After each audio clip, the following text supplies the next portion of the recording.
यह जो परीक्षा है, कंस और जनक, इन दोनों में जो अंतर है, कंस घोर देहवादी, इतना बड़ा देहवादी है, देह से उतनी आसक्ति है, इतनी ममता है कि वो एक और तो देवकी का विवाह करने के बाद देवकी को ये दिखाने के लिए कि मैं कितना अच्छा भाई हूं और मैं राजा होते हुए भी तुम्हारे रथ को हाँक करके ले चलूंगा, रथ से सारथी को उतार के स्वयं बैठ गया, सारथी बन करके अपने बहन का रथ हाँक ले। और अचानक आकाश में एक स्वर गूंजा और वो वाणी थी, अरे मूर्ख, तो जिसको रथ में बैठा करके ले जा रहा है उसी के गर्भ से आठवां जो पुत्र होगा वो तुम्हारा वध करेगा। सुन लिया, और सुनते क्या किया, सारथी बना हुआ था, रथ से कूद पड़ा और देवकी का बाल पकड़ कर नीचे खींच लिया और खींच करके तलवार लेकर के उनका सिर काटने चला कि जब ये जीवित रहेगी तब ना आठवां पुत्र होगा, हम मूल को विनष्ट कर रहे हैं। वसुदेव ने बहुत समझाया और ये कहा कि भाई क्या वीर, तुम वीर होते हुए जानते हो कि व्यक्ति के जन्म के साथ मृत्यु का भी जन्म होता है, तो तुम्हें ऐसा नहीं करना चाहिए। वो आकाशवाणी का उद्देश्य कंस की वास्तविकता को दिखला देना। बुराई की बुराई को जब आप जान लेंगे तो बुराई छूटेगी, और बुराई में अच्छाई आपको दिखाई देगी तो बुराई नहीं छूटेगी। मानो वह कंस देह के प्रति इतनी आसक्ति है, देह इतना प्रिय है, देह नष्ट न हो जाए उसकी इतनी चिंता है कि उस चिंता के मारे वह अपने बहन का भी सिर काटता है, पिता को कारागार में डाल चुका है और आगे चल करके भी वसुदेव देवकी को कारागार में डालता है। ये देहवादी, माने देह ही आत्मा है, देह ही सब कुछ है, इसको मान करके चलने वाला व्यक्ति जो है, अगर धनुष है तो नहीं चाहता कि वो टूटे। और महाराज जनक तो विदेह है, देह नहीं, उनका तो नाम ही है विदेह, देह से ऊपर उठे हुए, वे चाहते हैं कि धनुष टूटे। क्या तात्पर्य?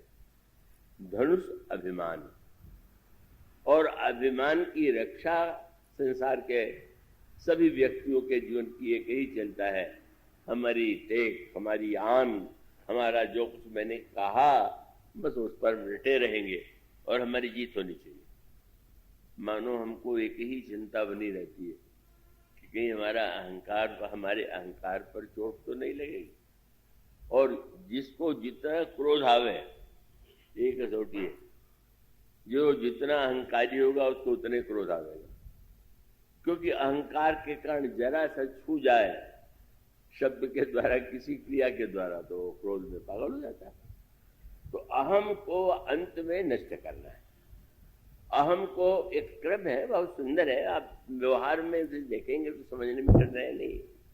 कल मैंने कहा तमोगुणी अहंकार के द्वारा हम दूसरे को कष्ट देकर अपने को बड़ा बनाने दिखाने की चेष्टा करते हैं, ये तमोगुणी अहंकार। पुरुषार्थ और प्रयत्न के द्वारा बड़े बनने की चेष्टा करते हैं, ये रजोगुणी अभिमान। दान धर्म सेवा परोपकार करके हम बड़े बनना चाहते हैं, सात्विक अभिमान। पर इन तीनों के बाद भी इस अभिमान का अंत में विनाश होना चाहिए। इस अभिमान को अंत में इसे भी छोड़ना है। अगर ये अभिमान भी बना रहा है, मैं बड़ा धर्मात्मा हूं, मैं बड़ा दानी हूं, मैं बड़ा परोपकारी हूं, तो सही अर्थों में उस तीनों से, जिसके लिए भगवान कृष्ण गीता में अर्जुन से कहते हैं त्रैगुण्य विषया वेदा निष्त्रैगुण्य भवार्जुन। अर्जुन वेद भी त्रिगुण की सीमा में ही उपदेश देते हैं, तुम तो उस त्रिगुण से ऊपर न जाओ। तो वहां मरेंगे कैसे जब उसमें है ही नहीं। और चांदी के आक्रमण पर किसी ने बाण चलाया तो सोने के उसमें चला जाता था, और परिणाम ये होता था कि इन तीनों नगरियों में चक्कर काटते हुए वो अमर हो गया। आप उसका अर्थ आपने ध्यान दिया? ये तीन नगर जिसमें चक्कर काटने वाला है वो कौन है? मन ही त्रिपुरासुर है और उसके 3 नगर हैं, काम, क्रोध और लोभ। यह क्रोध का जो नगर है लोहे वाला नगर है, और जो मनुष्य के जीवन में काम का नगर है वो मानो चांदी का नगर है, और लोभ का जो नगर है वो सोने वाला नगर है। हम लोगों का मन कभी काम, कभी क्रोध, कभी लोभ, इसी में चक्कर काटता रहता है। त्रिपुरासुर का विनाश कब होगा? त्रिपुरासुर का विनाश होगा कि जब तक 3 नगर भस्म न कर दिए जाए तब तक त्रिपुरासुर नहीं मिलेगा।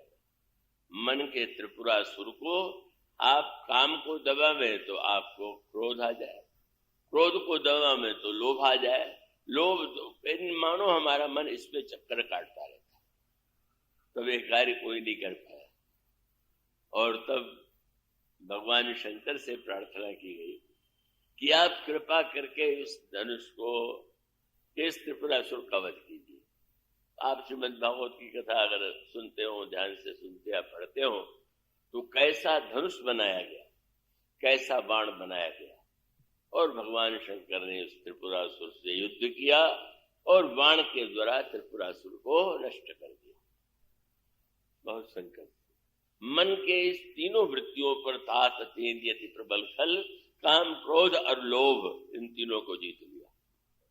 और जीत लेने के बाद कितनी मीठी बात आती।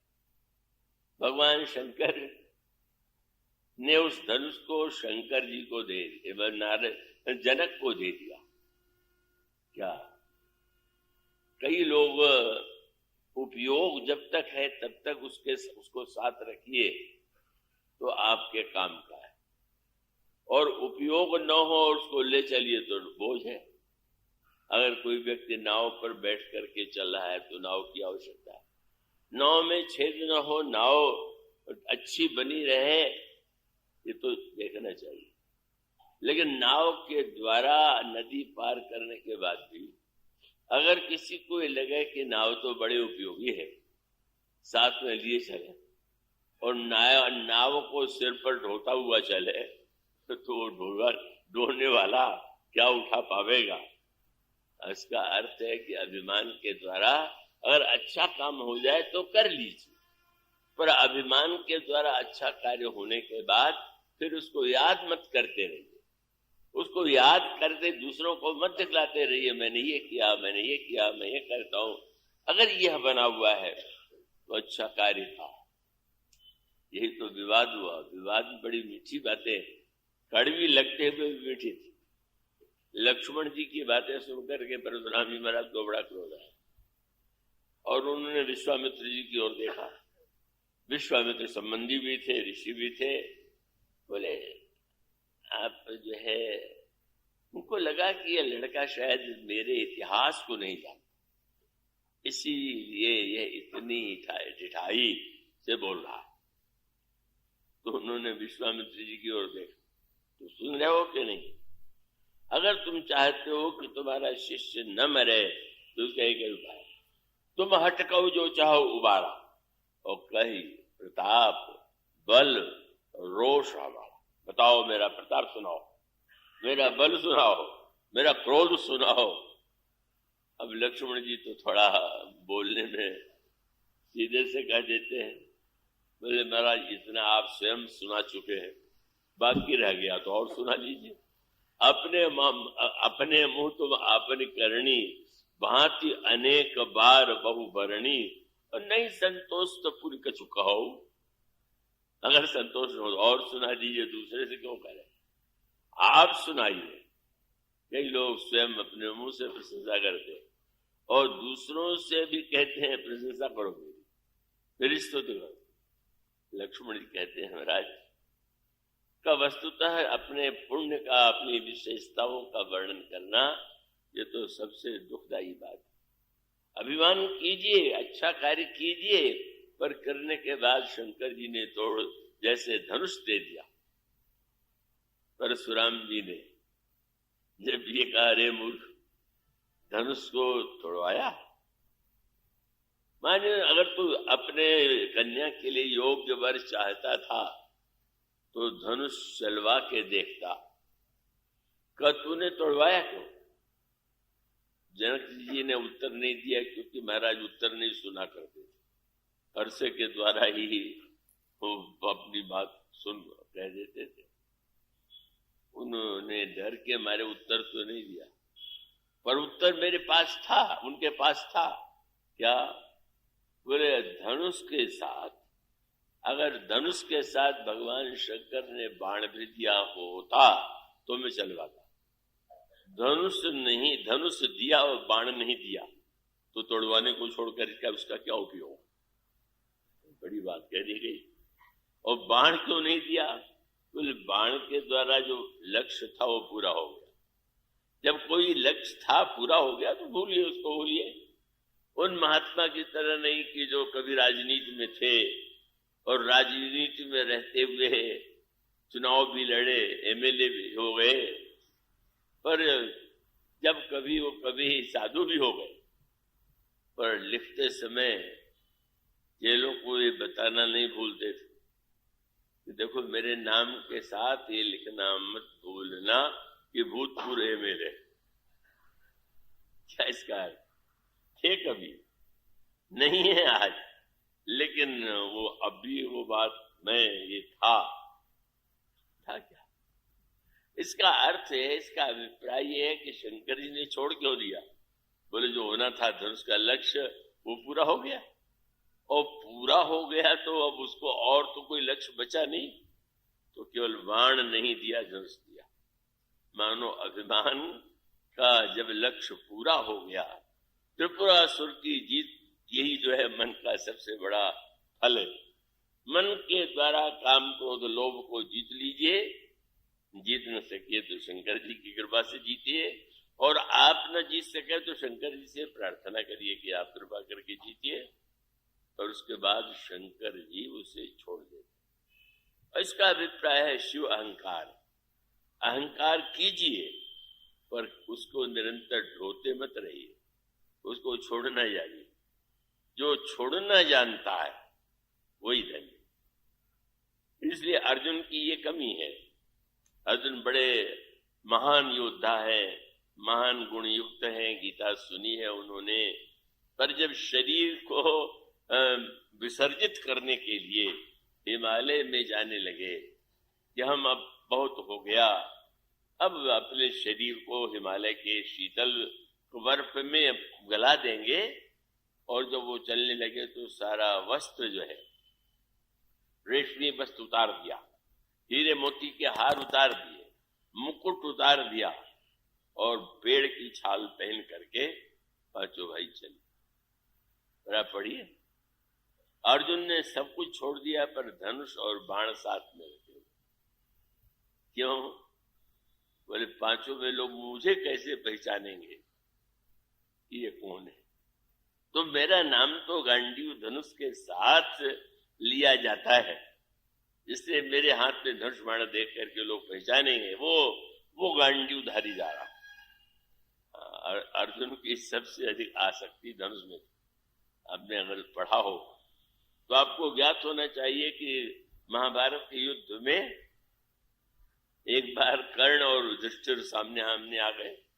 अब भला कर्ण के सामने युधिष्ठिर कहाँ टिकने वाले, और कर्ण ने मारा भी नहीं क्योंकि वो निर्णय कर चुका था कि हम सबको छोड़ देंगे, अर्जुन को छोड़ करके, और सब लोगों को बिल्कुल कुछ नहीं मारेंगे। घायल तो हो ही गए, घायल हुए तो सारथी रथ में बैठा के ले आए, और ले आकर के फिर वो जो शिविर था उस शिविर में पहुंचा दिया, और शिविर में जब पहुंचा दिया तो वहां के जो वैद्य थे औषधि का लेप करने लगे कि महाराज का कष्ट कम हो जाए, दूर हो जाए। अर्जुन को किसी ने समाचार दिया महाराज युधिष्ठिर घायल हो गए हैं, शिविर में है।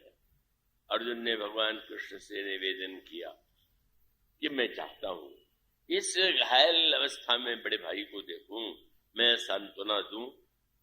मुस्कुरा करके श्याम सुंदर ने कहा ठीक है चलो। रथ लेकर के वे गए। आगे क्या हुआ? अर्जुन को जब युधिष्ठिर ने देखा तो उनको ये लगा कि कर्ण को मार के आ रहा। बस वाह वाह, स्वागत है, अभिनंदन है, तुमने उस महान रथी को जो बड़ा कष्ट देने वाला था जिसके बल से दुर्योधन युद्ध कर रहा था उसको मार कर आ गए। तुम्हें मैं कितनी हृदय से लगाना चाहता हूं। बेचारे कर्ण अर्जुन ने सहम के कहा, महाराज अभी कर्ण मरा नहीं है, मैं तो आपको देखने के लिए चला आया। और तब उन्होंने अर्जुन की निंदा करना कर दिया, तो व्यर्थ है तेरा व्यर्थ। पर निंदा करते करते उन्होंने कहा, ये तो धनुष और बाण जो लिए हुआ तो एक बांस का बना हुआ है, खिलौना है, कुछ इसमें रखा है क्या? किस काम का है तेरा गांडीव? बढ़िया महाभारत क्या दृश्य है। अर्जुन ने तलवार निकाल लिया। श्याम सुंदर ने पूछा, ये तलवार किसके लिए निकाल रहे हो? बोले युधिष्ठिर जी का सिर में काटूंगा। देखने आए थे घायल भाई को और सिर काटने को तैयार हो गए। भगवान ने पूछा, सिर क्यों काटोगे? मैंने प्रतिज्ञा किया है कि मेरी कोई निंदा करे तो सह लूंगा, पर मेरे धनुष की कोई निंदा कर देगा तो सिर काट लूंगा। तो सत्य की रक्षा के लिए मुझे तो सिर काटना पड़ेगा। ये महाभारत में विनाश इसीलिए हुआ। इतने सत्यवादी एकत्र हुए थे जो सत्य का ही अर्थ लगाया करते थे, जो युधिष्ठिर अर्जुन ने लगा लिया। और आप जानते हैं भगवान कृष्ण न होते तो युधिष्ठिर का सिर कटने ही वाला था।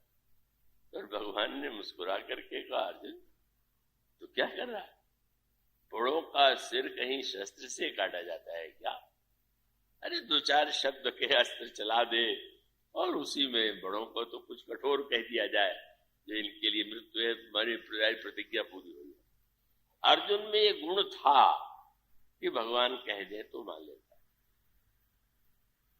अर्जुन ने दो चार वाक्य खड़वे कह दिए, प्रतिज्ञा पूरी हो गई। पर अगले क्षण दृश्य दिखाई पड़ा, युधिष्ठिर बैठ गए और बैठे ही नहीं बाहर निकलने को तैयार हो गए। भगवान ने कृष्ण पूछा, अब आप क्या कर रहे हैं? बोले मैं जा रहा हूं। क्यों जा रहे हैं? बोले मैंने प्रतिज्ञा किया है कि मेरे भाइयों में कोई व्यक्ति अगर मेरा अपमान करेगा तो मैं छोड़ के चला जाऊं। अब दो महासत्यवादियों के बीच में भगवान थे। भगवान सत्यवादी नहीं हो तो साक्षात सत्य थे। मुस्कुराते उन्होंने कहा, अरे आप तो धर्मराज हैं, क्या आप समझते हैं कि ये प्रतिज्ञा, छोटे छोटे को आप कितना छोटा मानते हैं? बालक जब छोटी तोतरी भाषा में बोल दे तो उसके लिए उसको छोड़ थोड़ी दिया जाता है। अब अर्जुन ने कह दिया तो बच्चा समझ के इसको क्षमा कीजिए। तब कहीं जा करके अर्जुन ने सिर काटने का जो विचार था वो छोड़ दिया। कितनी बड़ी आसक्ति थी अपने धनुष में, मेरी निंदा कोई करे तो मैं सह लूंगा, पर मेरे धनुष की निंदा नहीं। और इसीलिए जब जा रहे हैं हिमालय में गलने के लिए तो धनुष बाण लिए जा रहे हैं। देख के लोगों को याद तो आ जाए कि जिसने धनुष के द्वारा सारे महाभारत को जीत लिया वो ये जा रहा। परिणाम क्या हुआ? लेखा वर्णन आता है कि जब गांडीव वन की ओर से जाने लगे तो अग्निदेव सामने आ गए। अग्निदेव से ये धनुष प्राप्त हुआ। अग्निदेव ने अर्जुन से कहा, लाओ धनुष लौटाओ। क्या करोगे? क्यों ले जा रहे हो? शरीर छोड़ने जा रहे हो, धनुष ढोते जा रहे हो? लाओ, जो कार्य धनुष का था वो पूरा हो गया। अब धनुष को नहीं ले जा सकते, ले लिया। स्वयं देना न चाहे लेकिन न देना चाहे आप तो भी तो बहुत कुछ आपको देना ही पड़ता है, छोड़ना ही पड़ता है। और परिणाम हुआ कि अग्निदेव ने वो धनुष वापस लिया। और इसका अभिप्राय है कि अगर कोई व्यक्ति अभिमान के द्वारा उच्च से उच्च महान आदर्श काम क्रोध लोभ को जीत लेने के बाद भी अहम को मैं के शब्द से अपने आप को आभूषित रखता है तो व्यक्ति जो है सही नहीं। इससे भगवान शंकर ने त्याग कर दिया, हो गया पूरा काम। बाण इसलिए नहीं देता हूं कि अब कोई लक्ष्य बाकी नहीं रह गया, और धनुष इसलिए रखता नहीं हूं कि अब इस धनुष की आवश्यकता नहीं। परशुराम जी महाराज को बाद में यह बात समझ में आई पर उसका अभिप्राय है कि भगवान शिव ने ये अहम के जो रूप शिव हैं, उन्होंने यह बता दिया कि अंत में आप द्वैत से मुक्त होने के लिए जब अभिमान छोड़ देंगे, पर छोड़ देने से ही काम नहीं चलेगा। आपने किसी को छोड़ दिया, फिर बाद में आप उसको पकड़ लें, और तब कोई तोड़ने वाला चाहिए। छोड़ने वाला तो छोड़ चुका, और तोड़ने वाला अभिमान को तोड़ना वो किसी के बस में नहीं है, वह तो केवल भगवान के ही बस में। भगवान ही अभिमान को तोड़ करके उसको एक ऐसे रूप में दे देते हैं। ये धनुष यज्ञ का मन क्या है? शंकर जी अहम, और जो अहम से मुक्त अहम, द्वैत से मुक्त अहम है, वो भगवान शिव सबसे साक्षात रूप है। और उस द्वैत की परिपूर्णता ये है, जब तक बीमार है तब तक उठने के लिए कोई सहारा चाहिए। स्वस्थ हो गया, जब दूसरे के सहारे से आप बड़े बनते हैं तो आप तो रोगी हैं, जब और किसी की आवश्यकता न हो। ये भगवान शिव का अहममय रूप।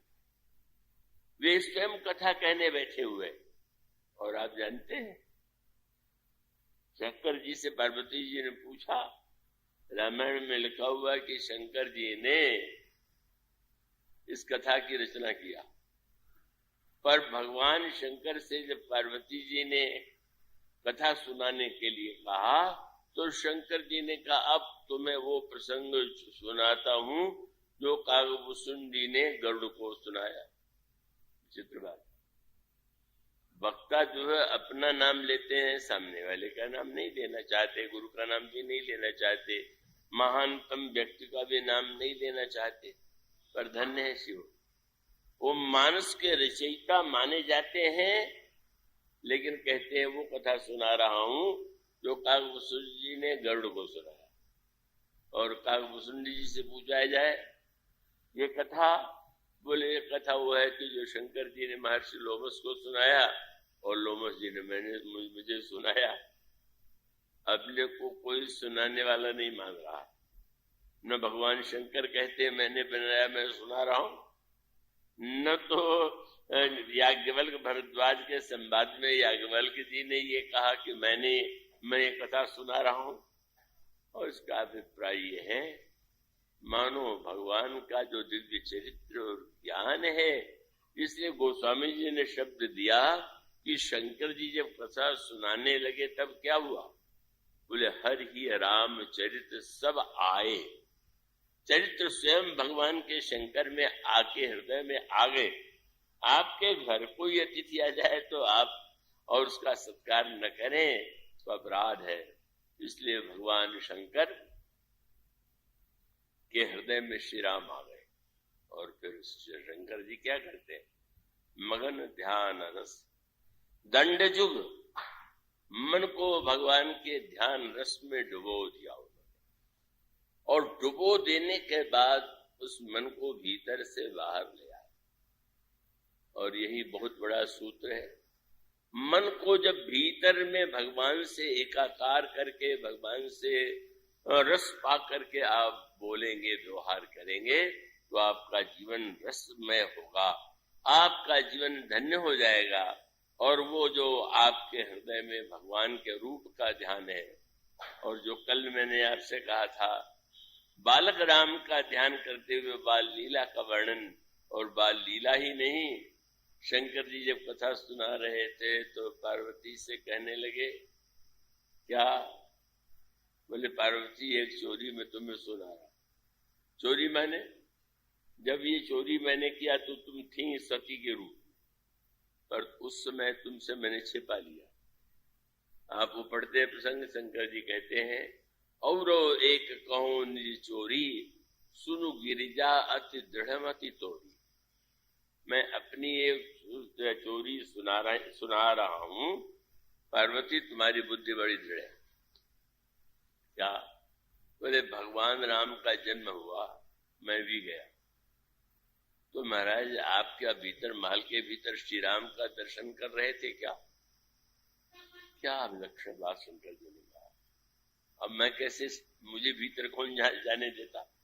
सांप वाप लपेट के जाए तो कौन डर के हमारे लोग भाग खड़े हों। और वैसे भी कोई पुरुष जहां पर गर्भगृह है वहां थोड़ी जाने पाता है। क्या नई विधा शंकर जी ने निकाल दिया। बोले अयोध्या में जाकर भीतर महल में तो मैंने जाने की चेष्टा नहीं किया। क्या किया? जो श्री राम को देख करके वो अयोध्या वासिनी स्त्रियां जब आ रही थी तो मैं उनकी आंखों को ध्यान से देख रहा था, और आंखों में जो उनके दिव्य रस था, दिव्य भाव था। शंकर जी कहते हैं परमानंद प्रेम सुख फूले, बीछिन फिरहि मगन मन भूले। मगन मन, मगन शब्द ध्यान, मगन ध्यान रस।